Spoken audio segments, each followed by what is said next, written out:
Here's something that comes up in business disputes all the time, and most owners don't think about it until it's too late. And it's the integration clause. And sometimes people call it the entire agreement clause.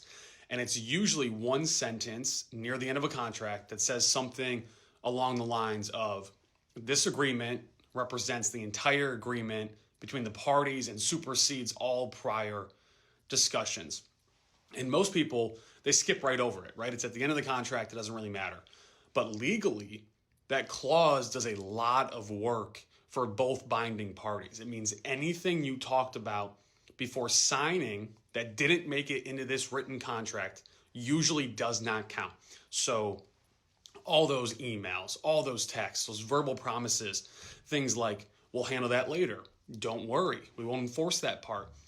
If it's not in the contract, you generally cannot rely on it.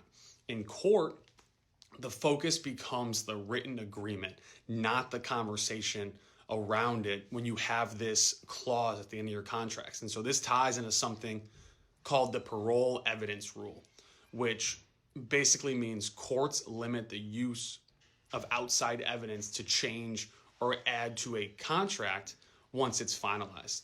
So when disputes happen, one side says, but that's not what we agreed to.